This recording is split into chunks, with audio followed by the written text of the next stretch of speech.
Well, good evening, everyone. Thank you so much for joining us today. I'd like to welcome you to our Ask the ARC series, where tonight we're going to be talking about working toward independence. My name is Carly Shortino-Poulter, and I'm the director of the ARC Advocacy Network. And more importantly, I'm a fellow mom.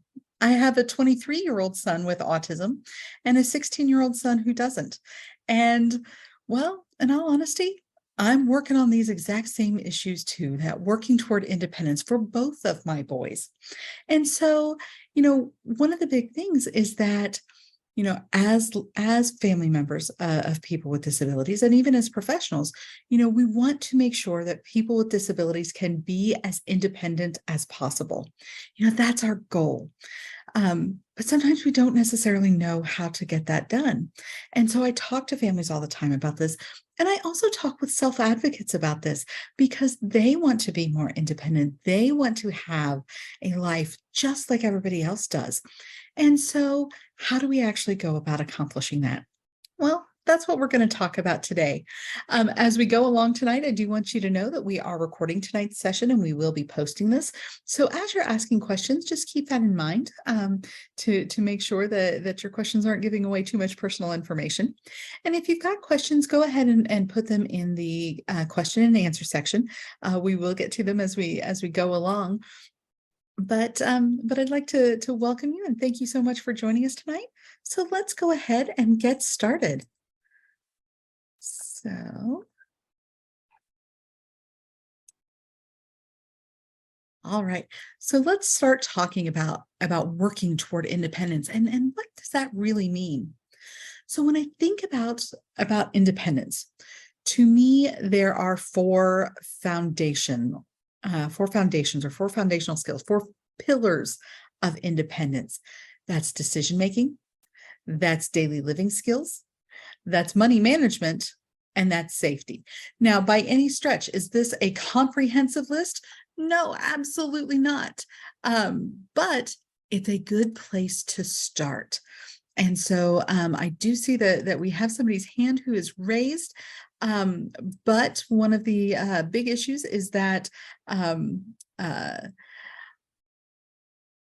we don't have a way for people to be able to ask questions. So I'm going to need you to go ahead and put that in the chat, or excuse me, in the question and answer section so that we can get to that. But here's the thing.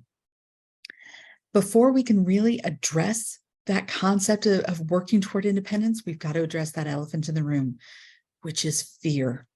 Because as much as we love our family members, as much as we want them to be independent, we want them to be able to have a life and do everything humanly possible, we're also afraid. We're afraid of them getting hurt. We're afraid of them being exploited. We're afraid of them making mistakes. And we're afraid that if we're not there to protect them, that something terrible will happen. And we're afraid of the what ifs. Those thoughts that come in the middle of the night. And let me tell you, your imagination can create what ifs that would never exist in real life, but grip you with fear. And so while we want our loved ones to be independent, while we want them to be able to do everything, we're afraid of what will happen to them. We're afraid of them being hurt. And so what we wind up doing in practice is that we keep them with us. We keep them protected. We keep them away from things that might hurt them. That's how we think about it in our minds. But what we're really doing is we're keeping them segregated. We're keeping them isolated. That's never our intention. And goodness knows we would never think about it like that. But it's the effect of what we're doing. And the thing is, what you need to know is that, that fear, the way you're feeling about all of this, every parent feels the exact same way. Every single one, regardless of whether or not their child has a disability. Your feelings are absolutely normal. Might be turned up to 11 for us when we have kids with disabilities, but every parent feels those exact same fears. Every parent worries and has that anxiety of the what ifs in life. Like I said, I've got a 23-year-old who has lived on his own before, while he went to the Erskine Green Training Institute. And then he moved back home. And then I've got a 16-year-old who's about to be a junior in high school, which means that in 2 years, he's going to be going off to college. And does that fill me with anxiety? It absolutely does. But do I know that that's what he needs to do? Yeah. Do I know he deserves it? Yes. And that's true for my older son too. He deserved the opportunity to go off on his own and go to Erskine Green. He deserves the opportunity to be independent. He deserves the opportunity to try different things. Does it scare me? Sometimes. But I will also say that as you do this more and more, as you get used to some of these things, that fear goes away because the unknown goes away. You realize you get more confidence because you're gaining those skills. Your loved one is gaining those skills, and you realize that it's all doable. So we've got to address that fear and recognize that that fear is real, but it is surmountable, and that our loved ones deserve the opportunity. But we also need to talk about expectations because, oftentimes people with disabilities are expected to do something perfectly the very first time they try it. And if they don't do it perfectly, they're never given another opportunity to try again. They are constantly reminded that they tried to do it and they failed, so they can't ever try again. You know what? None of us are held to those expectations. I don't know about you. I rarely do something perfectly the first time I try it. Why do we expect people with disabilities to be able to do that? Mistakes are okay. We need to normalize mistakes. Mistakes help us learn how to do something better the next time. They're not something to be afraid of. So one of the things I want to say is don't let that quest for perfection get in the way of the good. We also need to talk about that expectation that when we're talking about independence, that means doing things completely on your own.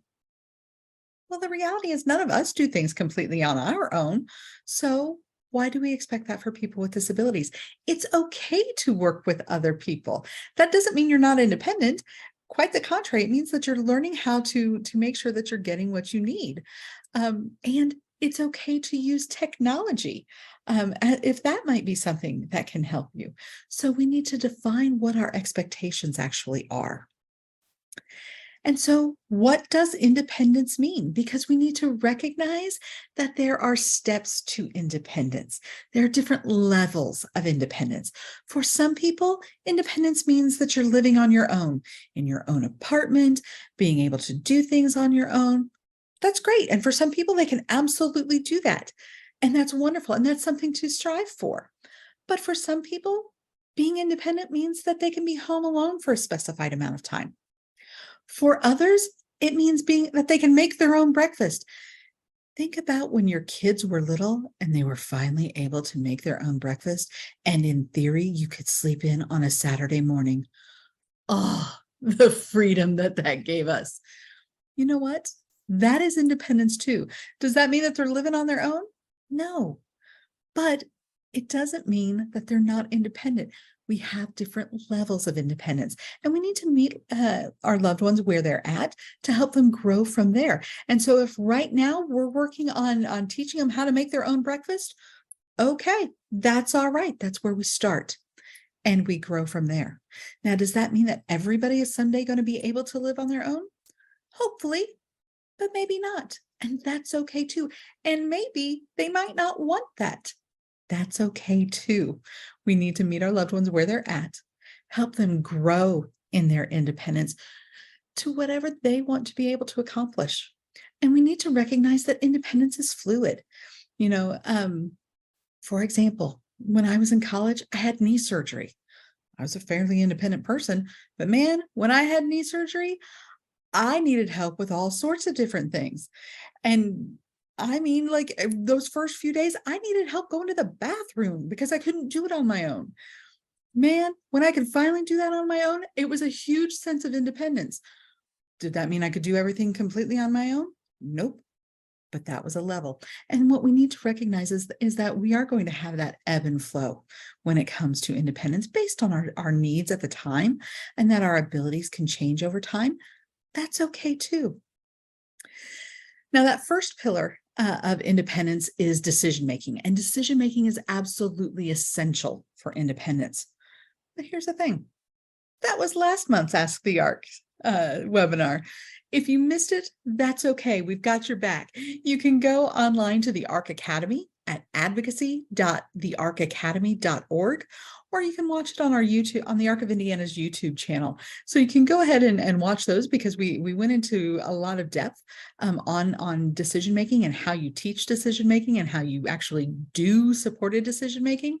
And because we went into such detail on that one, we're just going to gloss over it right now and move on to the next section, which are those daily living skills. And by no means is this a comprehensive list, but it's a place to start. So when we're talking about daily living skills and we're talking about being independent, you need to know how to take your medication. You need to know how to feed yourself. You need to know how to clean. You need to know how to do laundry. You need to know how to shop, how to go places, and how to ask for help. So let's start with taking medication, because we need to make sure that people are taking their medication if they have medication, so that they are staying healthy. And so part of that is making sure that, first of all, they actually know how to take their medication. If it's a pill, do they know how many pills they're supposed to take? If it's a liquid, do they know how to measure that? And part of that is also understanding what medications they have, what they do, how those medications keep them healthy, and how and when to take those medications. All right. But here's the thing. Sometimes people can do that. Sometimes they may need a little help with that. It's okay to need help. You can be independent and need help at the same time. And there's technology that can help with this. My son, bless his heart, he used to only tell us he was out of medication when he was out of medication. He knew how to take it on his own, and that was something that we were teaching him so that he could be independent with his medication. But he wouldn't tell us until the pills were all actually gone. You know what? Rather than keep having that fight over and over again, we set up auto prescription refill. Does it matter that we're using auto prescription refill? Nah, it doesn't affect it doesn't mean that he's less independent because we're using that, but it means he's got the medication he needs when he needs it. It's something that we all use in our own lives, and that can be the difference between success or failure for a person with a disability. There are also a lot of medication dispensing options, because sometimes people have trouble remembering what medications they're supposed to take and when. There are a lot of things and a lot of different methods that you can use to actually remember when to take your medication. So there are pill packs.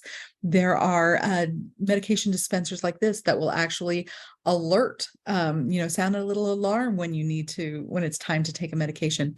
There are some that have an app that will alert your phone, not only when you are supposed to take a medication, but did you actually take it? So there are some ways, there are all sorts of ways to make sure that people get the help they need in taking their medication, even if that means using technology. Technology isn't saying that somebody is less independent. Technology is how they stay and become independent. One of the other things you've got to do is you got to be able to feed yourself. And I can hear there are people out there, I can hear them saying, but Carly, my child can't cook. That's okay. You know what? You don't actually have to cook to be able to feed yourself. We can start with the basics. Teach them how to make a sandwich. It's not rocket science. And yet at the same time, I realized a couple of years ago, I was watching my younger son make a peanut butter sandwich. There is actually skill involved, because he was taking the peanut butter with the knife, and he was using the narrow edge of the knife to try to spread the peanut butter. And that's when I realized I had never actually shown him how to do that. I realized that was my fault, not his, because I did not teach him that skill. So I said, child, let me show you. You use the long end of the knife to spread the peanut butter out. It's a skill. It's something so that is certainly manageable. And it doesn't actually require cooking. So if we're not ready to cook yet, it's a great place to start. Making a bowl of cereal doesn't require cooking, but certainly is a way to feed yourself. So identify some foods that you don't actually have to cook, like an apple, like carrots, like all sorts of different things. Now I've got to be honest, I am a former culinary instructor, and so I can be a little bit of a snob sometimes, and I recognize that. Ideally, I don't want somebody eating processed food for every single meal of their life, but we can start with all sorts of different things. And we can start by teaching people how to feed themselves without actually cooking first, and then go into learning how to cook. And cooking does not automatically mean making a 5-course meal or following a really intensive recipe. Cooking can mean all sorts of things. So start with what you like. If your loved one's favorite meal is baked chicken, then teach them how to bake chicken. At the same time, use this to have some fun, because if we have an excuse to make chocolate chip cookies or brownies, and we can say, oh, we're working on independent living skills, and we're working on fine tuning some fine motor skills and all that. Man, if we got an excuse to make chocolate chip cookies or brownies, why wouldn't we use that? Do it.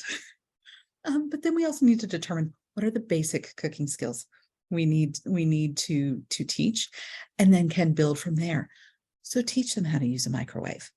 Like I said, I don't necessarily want people, only being able to eat processed food, but teach them how to make a cheese quesadilla in the microwave. Teach them how to reheat leftovers. Teach them how to make a microwave meal. It's still a skill to learn. Teach them how to fry something. If you teach them how to fry an egg, or you teach them how to fry a hamburger, that's the basic skill that they can then generalize to other things. Teach them how to cook the vegetables that they like. Teach them how to bake chicken. Bone-in, skin-on chicken, you throw it in the oven at 350 for an hour. If you like crisper skin, it's 400 for 45 minutes. It's easy. There's just a couple of steps, and it's something that they can remember and that they can easily do. Teach them how to cook pasta. Granted, what you're really doing is teaching them how to boil water, and then how to set the timer. That's okay, but that is a really basic cooking skill that they can then use to expand their cooking skills. And here's the thing, they don't have to learn this all on their own.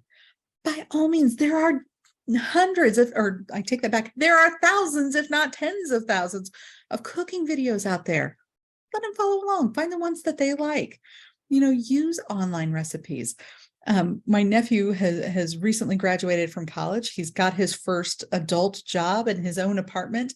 And I realized he's missing a lot of cooking things, a lot of cooking utensils and all that. I am taking care of all of that. But I started to say that I was going to buy him a couple of cookbooks. And then I looked at him, I'm like, yeah, you don't really use cookbooks. You look up recipes online, don't you? And he looked at me with a sheepish grin. He's like, yeah. Okay. So I didn't buy him a cookbook, but there are millions of recipes online. Let them use that.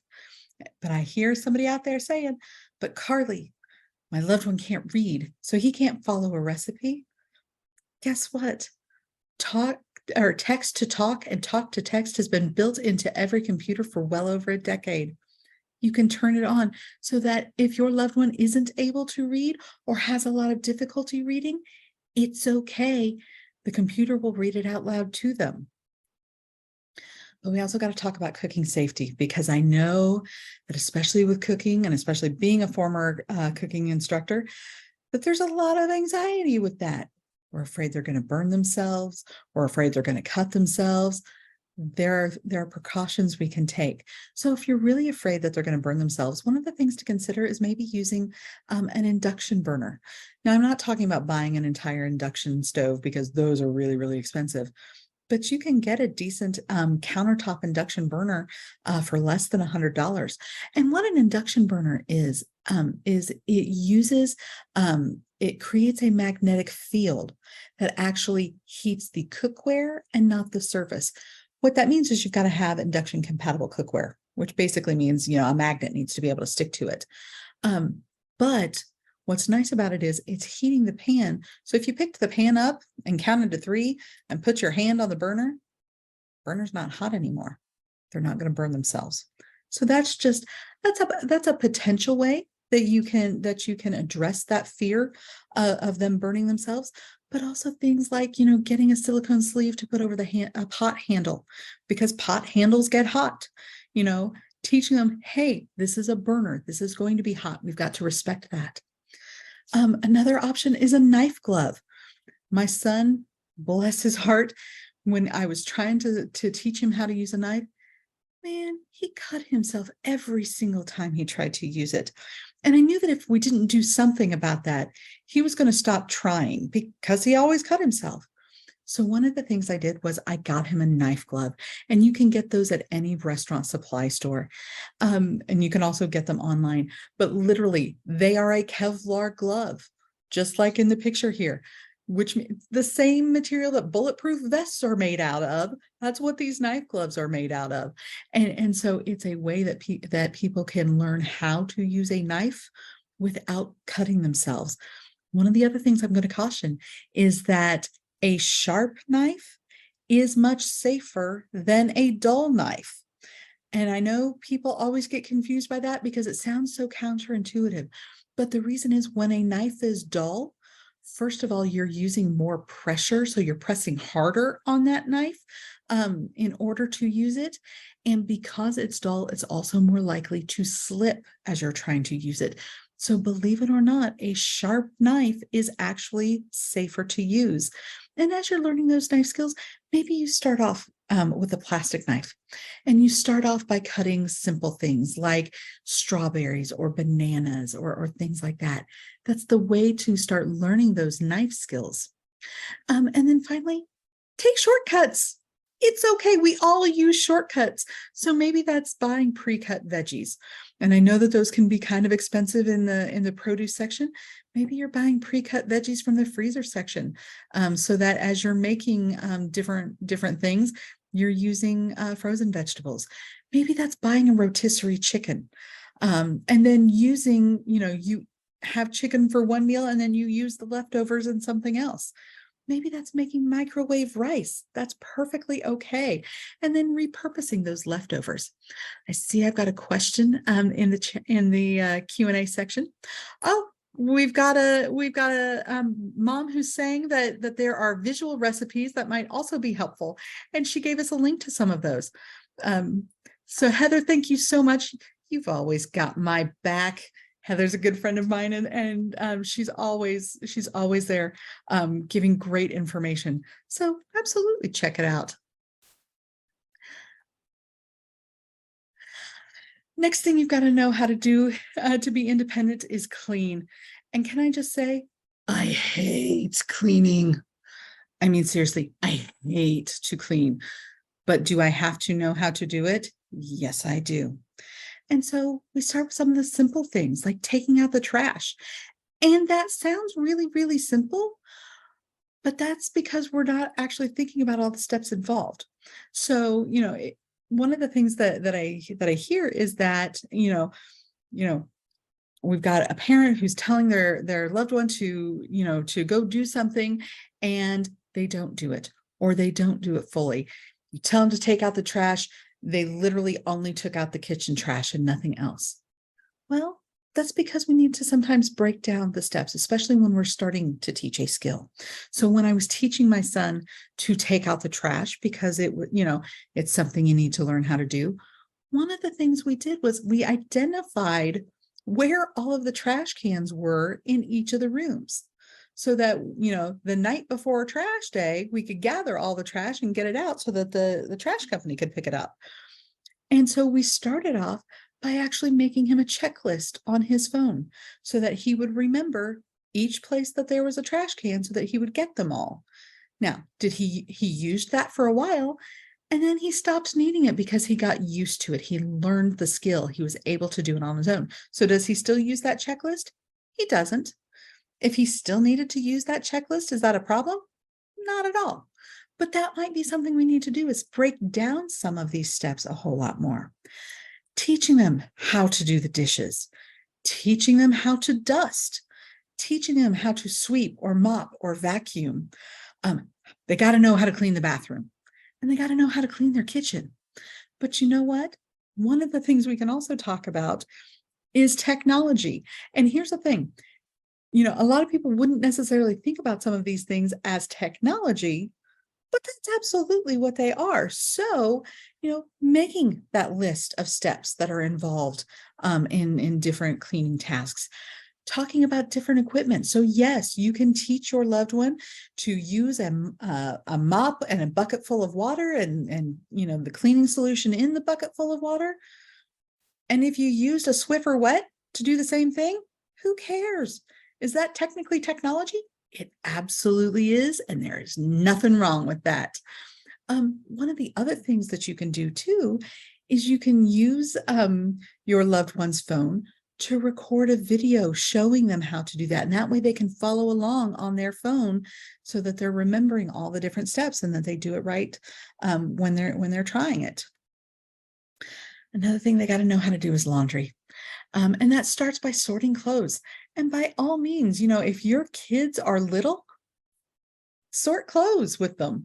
That's teaching them, colors, and it's reintroducing or it's reaffirming, their colors and numbers and things like that. So start with sorting clothes, stain treating. Maybe this is just my family. We have a lot of stains. And I can't blame my kids because I get a lot of stains too. And by golly, we got to know how to stain treat those clothes so that our clothes last. But it's not just doing the laundry. It's also hanging the clothes up. It's folding the clothes that should be folded.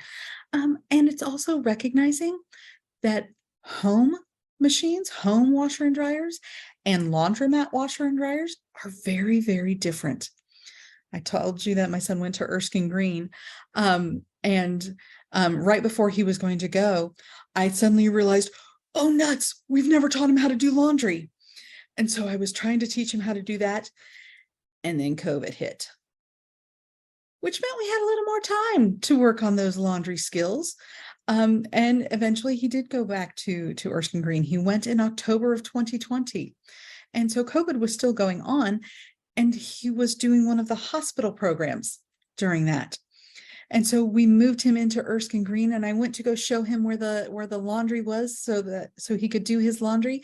And that's when I realized these are laundromat style machines, not home machines. So what did I do? I said, Andy, give me your phone. He gave me his phone. I said, I'm going to take a video to show you how to use this machine. And I hit record. And I was literally, okay, here's where you're going to put your laundry detergent. Here's where you're going to put your laundry sanitizer. Because again, he was doing a hospital program in 2020. Here's where you put your coins because you have to pay for this type of washing machine. And I just walked him through all of that. I finished recording and I said, when it's time to do your laundry, just follow along with this. And that way you'll know how to do it. But you know what? Again, technology is part of that. So I was talking about taking a video, but at the same time, if somebody has difficulty knowing how much soap to use those detergent pods. If there's trouble with fabric softener, or you don't have a place for fabric softener, use fabric softener sheets. Technically, that is technology, and it is perfectly fine to use. A lot of times we overlook those types of things, but that makes it a whole lot easier for our loved ones with disabilities. We also need to teach them how to shop. And frankly, shopping is fun, or at least I think so. Not everybody does. But part of that is, how to make a shopping list, and make that methodical. So, if you are, trying to make a list of the toiletries you need, start with the hygiene products, then go to the cleaning products, then go to the laundry products, and make it a methodical list that you go through as you're making your list. And it can be an actual list. And sometimes you can start with a pre-made list and then just check off the things that you don't need. But you can also use some of that technology that's out there, like Alexa, like Google Assistant, a lot of those types of things where you just say, hey, Alexa, add tomatoes to shopping list. And if I just set anybody's Alexa off, I will apologize to you for that. But that can make make a big difference, because instead of having to remember as you're going along, you can just add those things to your list as you happen across them. And part of that is also teaching them how to make sure they're adding it to the list before they're actually out.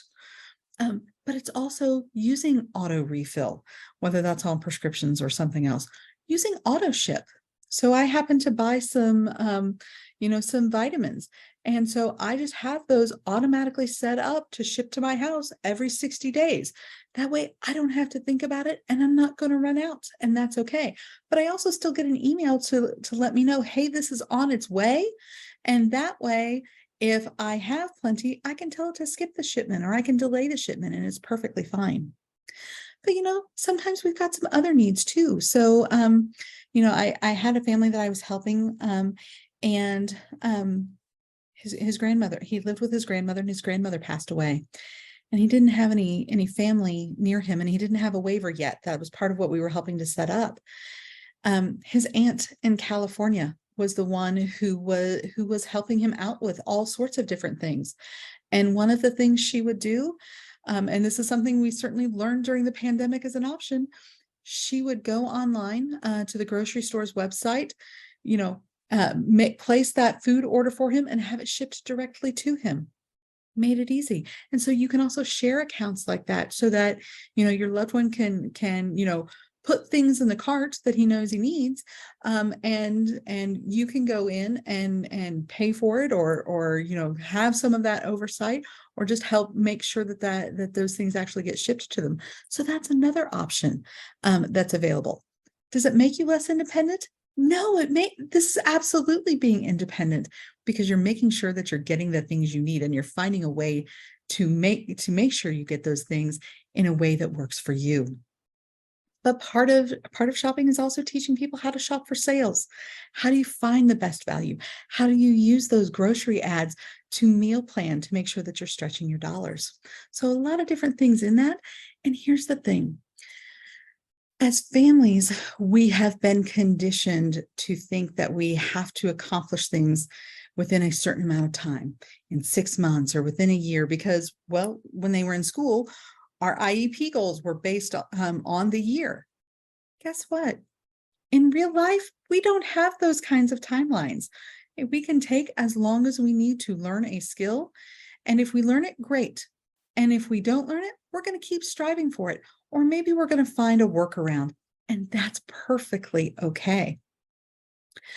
But one of the other things we need to, I'm going to stop here because I'm seeing a couple of other questions up here. Heather again, Amazon has subscribe and save that will auto send things on a set schedule. That's exactly what I use for my vitamins. And Dan is chiming in with, be sure to apply for food stamps, because that can make a huge difference for people in being able to get what they need. So thank you both. But part of being independent is being able to go places, and being able to go places when you want to. So part of that may be, planning your needs and your trips around that, consolidating trips, so that if you've got a ride and, we go to Target and CVS and Kroger all in the same day, well, we're just being smart in how we do that. Okay. Maybe that's doing joint trips with family or friends or neighbors. So if you need to go to Target because you need to buy toilet paper, and your neighbor needs to go to Target to buy anything else, hey, maybe you guys can go together and carpool, and that's perfectly fine. This is another place where you can use your waiver staff for these things. And this is absolutely an option, but you might not always have waiver staff available to you. So we need to talk about some of those other options. And one of those is public transportation. And I hear you out there. I can hear you saying, Carly, we don't have public transportation where we live. You might be surprised. Many counties do actually have public transportation for older adults and people with disabilities. It's just not well known. Now, I say that, and there are some limitations with it. They don't always have the best hours, and a lot of times you have to set your rides up as much as 2 weeks in advance. Okay, so there are some hurdles with it, but that is something that can absolutely make you more independent. Can't necessarily be spontaneous with it, but you can do it. And if your community does have regular public transportation, it's absolutely worth teaching your loved one how to use. And so maybe that's taking a video showing them, what the bus number is, what is the route going to look like, so that they can make sure they're on the right bus. And this can also be something that you create as a goal through the waiver, so that you aren't the only one teaching them how to do this, but that their waiver staff is also helping them to learn how to navigate that public transportation. And then one of the other options are ride sharing services, things like Uber and Lyft, or even taxis. And I will tell you, is that scary? Yes, because I hear some of you out there and you're saying, Carly, that's just not something that my loved one can do. Well, maybe not, but let's talk about how you actually do that. Okay. I taught my son how to use ride sharing services, in part because, frankly, I knew that's what I was supposed to do. Because if it were based on my comfort level and what I was willing to do, would I have done it? Probably not. But I knew it's what he needed, and I knew that I was supposed to do that. So I taught him how to do this. But how did we do that? I didn't just say, well, here's a 20, Andy. I wish you the best of luck. We did it very methodically. So first of all, he and I share the same Lyft account. Okay. And so that's the first thing that makes life a lot easier. But when we first started using this, we started off using it together. We did a trip to Target, we did a trip to Best Buy, we did a trip to Jimmy John's, quick little trips to places he would like to go to, where we could do it together. And so I showed him how to use the app. How do you request the ride? Then I showed him that the app will give us a picture of what that specific car is going to look like and what the driver looks like. So before you ever get into the car, make sure it's the same car, and they give you the license plate number even, and that it's the same driver. That's a safety thing. Then I showed him that as we were going along, we could follow along with the route to see how close we were. And so we did that several times together. And he kind of got used to that. And I also told him that, part of this was also teaching him that he has to tip when we do that, and that he needs to leave a review. And I will be honest, when I first started using Lyft, I didn't know that was important, because if you don't leave a review, or at least if you don't leave a good enough review, that driver's not going to get your information again. So I had some really great drivers that I won't get back because I didn't know that I needed to leave a review. And so, we started off doing those rides together. And then it was time for him to try to do it on his own. Was that scary for me? Heck yes. Was it scary for him? I don't know for sure, but he did it, and we talked it through first, but we didn't just do it, on alone. Again, it wasn't where I gave him a 20 and said, "Have fun." We started off. He was riding on his own, and we did a video call during it. That way, we were seeing each other. I could see him, he could see me. More importantly, that driver knew somebody was paying attention to what was going on. And that was my way of ensuring that there was safety. And so we did that several times, where we did a video call while he was doing his ride, and everything went just fine. So then it was time for him to do it on his own. And he did, because he'd already been doing it. He knew exactly what to do, and everything was fine. Since we share an account, I still get notice whenever whenever he's going to use it, and I can follow along if I need to. He knows he can call me if there's ever an issue, but he's learned the skill. He knows what he needs to do to stay safe, and he's now able to be independent. And if he needs to take Lyft to get to work, he can do that. If he wants to take a Lyft to go get lunch, he can do that too. And you know what? That's okay, because you know what? We all get to go out for lunch whenever we want to, at least in theory. He should be able to do that as well. But as a family member, Was that something terrifying to me? It absolutely was. But I needed to push past that fear so that he could be more independent, because that was our goal too. So, and then one of those other essential skills is asking for help. Asking for help is not a bad thing. And somehow I think it's gotten that reputation that asking for help is a bad thing. No, asking for help is the responsible thing to do. It's the grown-up thing to do. And it is the independent thing to do. Recognizing when you need help and being willing to ask somebody for it, that is you being independent. And so part of it is we need to work with our loved ones to help them identify who to ask for help, who is in their network of support, making sure we're expanding that network of support, and that we contact different people for different needs. So make a list of who they can contact and why they would contact them. So if they are living on their own, make the list of who the maintenance guy is, what his name is, what his phone number is, how you do that, what their contact preference is. Is this somebody who prefers a call, or is this somebody who prefers a text? And also when they can contact them.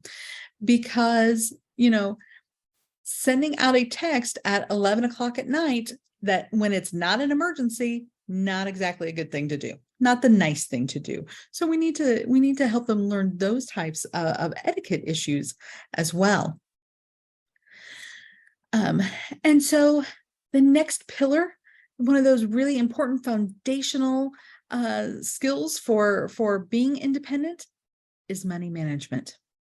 And here's the thing, it can take a while, and it's okay if it takes years to learn how to manage money. That's okay. And this is where we also want to talk about, what are those expectations when it comes to managing money? Because I talk to a lot of families and they're like, oh no, they'll never understand money. They have no concept of money. Okay. Well, first of all, we can start there, but just because they may not understand money doesn't mean we stop teaching them that. But it also doesn't mean that they can't be included in prioritizing their spending. Okay. So when we're talking about money management and when we're talking about independence, again, it's fluid, and there are steps to it. So maybe that's just, being part of that discussion about how to prioritize, their money and their spending. And maybe it's actually learning how to pay those bills. And I will also say we should always talk with our loved ones about money. This is true for our loved ones with disabilities. And frankly, this is true for our loved ones without disabilities. Have those open and regular conversations about money. That way, it also allows you to teach your loved ones your financial values and help shape those financial values. Having those discussions makes it more likely that they're going to be able to manage money successfully. Again, whether they have a disability or not. And a big part of that is paying bills. Okay. So we want to teach them how to budget. And part of that starts by teaching them that things cost money, because, people don't always realize, especially when they're young, kids don't realize that you have to pay for the water that comes out of your tap, that you pay for your electricity, that you pay for your TV. They don't intrinsically know that. That's something we need to teach them. That's true for people with disabilities too. So we need to teach them that different things actually cost money. And as we're teaching them how to budget, as we're teaching them how to manage money, if we need to, we may want to make things more concrete, because sometimes people have a disconnect when it's just numbers on a page and that actually means something in real life. So sometimes we may actually, take out money and show them, okay, your electric bill this month is $50. So here's how much that really is, and actually helping them to see that. And maybe that's even using an envelope system to make that more concrete and easier to understand. But we also need to teach them to pay their bills. And so, you want to set up a routine for that. And you want to use whatever system works for them. Some people pay their bills as soon as they come in. Some people will pay will pay their bills every Friday. Some people will pay their bills every payday. What works for you, what works for your loved one, and set that up as part of the routine. My son does manage his own money. Does that mean he does it completely on his own? No, but he is learning, and he's certainly learned well. And so, but that doesn't mean he doesn't need reminders. Now, he's needed them less and less as time has gone on and he's learned those skills. But especially in the beginning, I would look at him, hey, Andy, what's tomorrow? The 1st. What does that mean? Rent. And he would write a rent check. And yes, we actually use checks. We use check registers in part because I am very old school, and in part so we have a paper trail for things like Social Security and Medicaid as needed. But you teach that routine. So he knows that by the 1st of every month, he has to write his rent check. He's got a couple of other bills that he pays. So when he writes his rent check, he pays those bills all at the same time. And teach them how to track their money, that they can't just rely on the bank app or what the website tells them, because sometimes they may have spent money that hasn't come out of their account yet. So track your money to make sure you know how much is in there. And also teach them to save for emergencies. They just have to save in some different ways. So maybe that's opening a special needs trust so that they can save money for there. You can have an unlimited amount of money in a special needs trust, and you can use that money in a special needs trust for almost anything. There are some exceptions if you're on SSI, but for the most part, you can use your special needs trust for anything.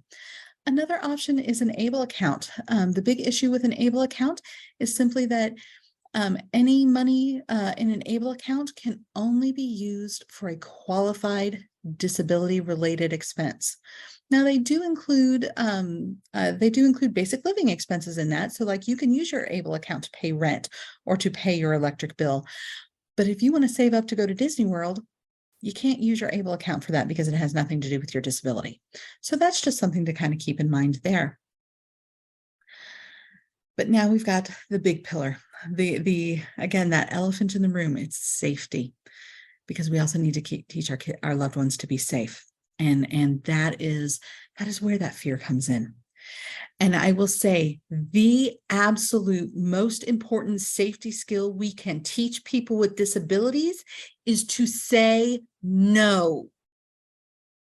Because the reality is we as families and people with disabilities are conditioned their entire lives to be compliant. They are taught through doctors, through therapists, through schools, through service providers, that compliance is the most important thing. You must do what you're told. And you know what? When that's what we do, that's what puts them at risk. We need to teach our loved ones to say no, that they have the right to say no, and that they should expect people to respect their no. And I gotta admit, sometimes that's the hard part, is respecting my son's no. And I recognize too that I am lucky because my son will tell people no. And I recognize that alone gives us an edge when it comes to safety. Because if somebody came up to him and asked him for money, he's going to tell him no. And he's okay with telling him no. We got to teach people to do that, and that it's okay to say no, and that they should expect people to respect their no, and that that's okay. That in and of itself is one of the biggest ways we can keep people safe. A week or two ago, I was on a webinar that the state was putting on with Dr. Karen Harvey, who is a mental health provider who specializes in treating trauma in individuals with intellectual and developmental disabilities. And the state will eventually be making that webinar public. And when they do, we will link to that on our website. But she said something fairly profound. She said, people with intellectual disabilities aren't vulnerable because of their intellectual disability. They're vulnerable because they're lonely. And you know what? She's right. It's that desire to be around other people, to have friends, to not be lonely, that puts them at greater risk for people taking advantage of them, because they don't want to be alone. And so part of what we also need to do for that safety piece is to build a network of support, help them make friends, help them get to know their community members. Because when they build a relationship with their pharmacist, with their banker, with the people who work at their grocery store, when those people get to know your loved one, when they recognize them, when they see them, they're going to look out for them. And it's not something, overt, but, you know, when you make it a point to go into the bank every single week so that you get to know the tellers, you get to know the bank manager, you know, how many people go into the bank anymore? Not very many. And so when you become a regular, they recognize you, they know you. And what that means is if you ever have a problem, you can go in and talk to them. And because they know you, even if it's just to say hi, even if it's just because, you're talking about, last night's game or the new Marvel movie that's coming out or whatever the case may be, they know you. And so if you need help, they're going to give it to you. And they're going to have that vested interest because they know who you are. So you want to build that network of support. You want to make those connections so that when you have a question about a medication, the pharmacist can help. Or when there's a screw up with insurance and you can't get a medication, the pharmacist can help you figure that out. Or one of the things that's been going on in the last couple of years is that there have been medication shortages. Pharmacists can help you navigate that part too. And when they know you, it makes that easier. We want to make sure that they're staying in contact with a lot of people, because the more people who are in their lives, the safer they're actually going to be. So we want to build relationships so that people are looking out for your loved one. And you also want to make sure that your loved one has an emergency contact list. Whether they're living at home or living on their own, it doesn't matter. We want to have that emergency contact list so that if something happens, they know who to contact with all of that. But there are also some other options to keep our loved ones safe. And a lot of times, as I'm talking to people, the big thing that they're focused on is that CIH waiver. Well, it's not just about the CIH waiver. And we need to look at some other options beyond the CIH waiver to make sure that our loved ones can be as independent as possible. And again, that might mean living on their own, and that might just mean that they make their own sandwich or that they make their own breakfast in the morning. Both of those are levels of independence. So let's talk about some technology options that are out there that can really make a difference for, not only for our loved ones with disabilities, but just for everybody in general. And that can really help with independence. And so one of those is remote supports. And that's actually a waiver service that is available because we all know that there is a workforce shortage. We all know that there aren't enough direct support professionals. Well, if you've got a loved one who is to the point where, they can really be on their own, but you'd feel a whole lot better if there was somebody available just in case. Well, hey, that's what remote supports are designed for. They're the just in case. Now, don't get me wrong. When you actually have remote supports, they are staying in contact with that individual on a regular basis, but they're also there to kind of be that oversight. And so that if there's ever an issue, you can literally push a button and talk to them. Okay. But some other options, because I know that, the idea of your loved one living on their own is scary. And you're thinking, oh, what if somebody comes to their door and tries to scam them? That's what a video doorbell is for, so that and you can have that set up so that it's going to your phone as well. So that you can see when somebody's trying to come to their door and make sure that they're an okay person. One of the other options that can be helpful are smoke detectors with voice recording. When my son was young, had a lot of trouble with the fire drills at school. And so that was always one of our goals when he was young, was working on those fire drills, making sure he got prior notice because he had a lot of sensory issues and it was overwhelming to him. but he had learned how to do fire drills at school and he was doing really, really well with them. And then one night, the smoke detectors in our house malfunctioned and started going off. My son hid under his bed and put the covers over his head. He hid because of the sound. It was that day that I suddenly realized, oh, wait, the smoke detectors at home and the fire alarms at school sound extremely different. I didn't think about that before. And that was the first time I realized, oh my gosh, we've got a big problem. So we worked on some of those things. But one of the things that you can do is you can actually get smoke detectors where you can record a voice message. So I could record a message saying, Andy, you have to go outside. This is the smoke detector. Go out to the mailbox, because that was our designated area where we would meet. If the smoke detectors ever went off, you were to go outside and everybody was to meet at the mailbox. And so I could talk him through that if I needed to, through those voice recorded smoke detectors. Maybe if we're talking about somebody living on their own, especially, in the beginning, maybe that's making sure they're living in a secured building.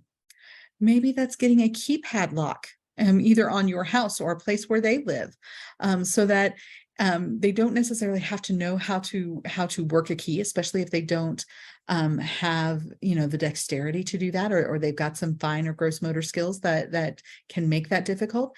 Maybe that's pushing in a keypad, for the lock. Maybe that's phone alerts. Maybe that's all sorts of different apps. There are hundreds and thousands of apps out there that can help with all sorts of things.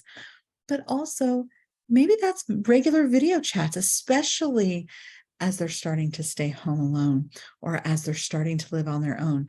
Maybe that is those regular video chats. So when Andy went to Erskine Green, one of the things I said was, so Andy would, should we have calls every day? Should we have it every other day? Notice I did not broach it as should we have them. It was, do we do them daily or every other day?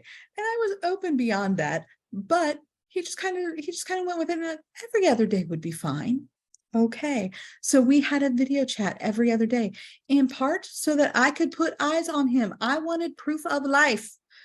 And it actually made his brother feel a lot better, because his brother was the one who was having a lot of trouble with the idea that his brother was gone. He never thought that was going to happen. And so suddenly his big brother, who'd been around his entire life, wasn't there. And he was having a lot of trouble with it. So we had those video calls where we could see each other and talk with each other and make sure everything was okay. They didn't last long, maybe 15 minutes at the absolute most, and that was okay too. But here's the thing. If you've got questions, if you want to talk over your specific situation, if you're thinking to yourself, Carly, you're talking about things that are more advanced than what my loved one is ready for right now, that's okay. We build up from where they're at. We talk about these, we were talking today about about everything. We were starting, this was foundational. By no means was this ever designed to be comprehensive, but it was our starting point. And we build up from there. Does that mean your loved one's going to be ready to move out on their own in 6 months? No, not necessarily. Maybe some of you will have loved ones able to move out in 6 months. That's okay if that's happened. But you know what? It doesn't have to be. And we don't have those artificial timelines. It might be 5 years from now. They might live with you forever. That's okay too. But we want them to be as independent as possible. And that means a lot of different things. So if you want to talk about your specific situation, call us here at the ARC. Talk with any one of our family advocates. Every single one of us is either a parent, a self-advocate, or a sibling.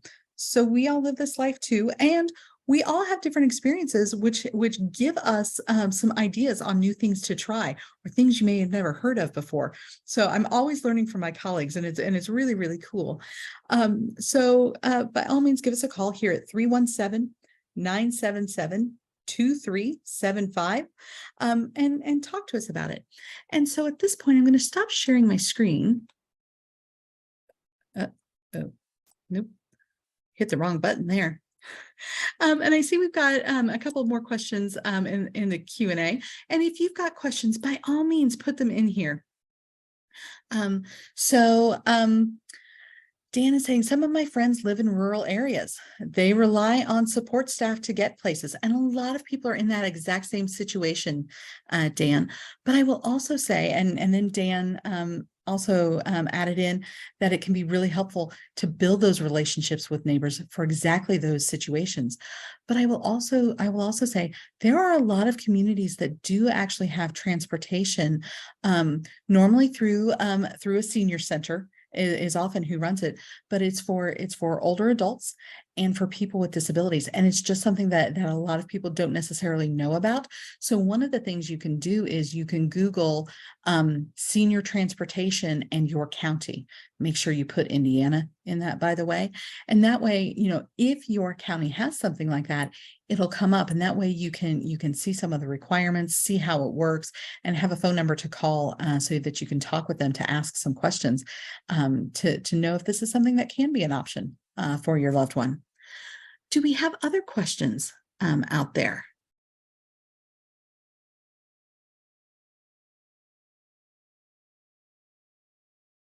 I'm going to give it a few minutes just in case people are typing at the moment. And as I was saying, tonight's session was really an introductory one. It was to introduce some ideas and to start to get you thinking about different options for your loved one. And what we're doing with our loved ones are going to be different based on their ages, based on their ability levels, based on what they want in life. So, and that's all okay. If you have a loved one who has really high needs, that's all right. We meet them where they're at. Like I said, maybe that's making sure that they know how to, make their own sandwich. You don't have to be able to speak to do laundry. There are a lot of individuals who have really substantial needs, who maybe don't speak verbally, who maybe have a lot of medical complexities, but are still able to do a lot of things and are still able to learn a lot of different things. So we want to make sure that we're giving them every opportunity possible. So Jennifer's asking, do school districts provide vocational rehabilitation services in the IEP, or is it something we have to establish on our own? Jennifer, that is an excellent question. I'm so glad you asked that. And I'm going to say that for the most part, vocational rehabilitation services is its own thing. That's good, because what that means is you don't have to get it in the IEP. You don't have to get the school to agree to it.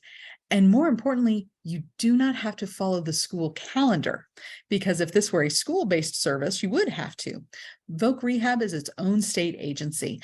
But one of the reasons I'm hedging just a little bit is that there's a program called Pre-Employment Transition Services, or Pre-ETS. And it's designed to help work on those foundational job skills, those introductory skills, especially those soft skills.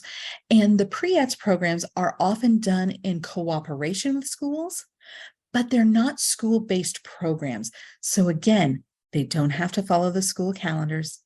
You don't have to get it in the IEP. But what you can do is you can you can ask your teacher of record about it. You can ask your transition counselor at the school system about it. Or you can call your local Voc Rehab office and tell them that you would like to get involved with the pre-ETS program. All of the, there are regional, youth liaisons. I'm totally screwing that up, their title. Sorry, it's transition aged counselors. See, just had a short circuit in the brain there for a minute. Voc Rehab has regional transition age vocational counselors that you can contact and who can connect you with the pre-ETS programs in your area so that you can start working on those things. But I'm so glad you asked that, and that's a great question. Do we have other questions out there? Oh, I will also say that on the ARC Academy, we do actually have a webinar specifically on pre-eds. Jonathan Krasik, who is the Youth Bureau Director for Voc Rehab, goes through the program to let you know what options there are with with pre-eds, what it can do, and how it can help individuals. And any student between 14 and 24 who is presumed eligible for VR services. What that means in real life is any student who has an IEP or who has a 504 plan is presumed eligible for the pre-ETS program. So know that that's an option out there as well. Do we have other questions?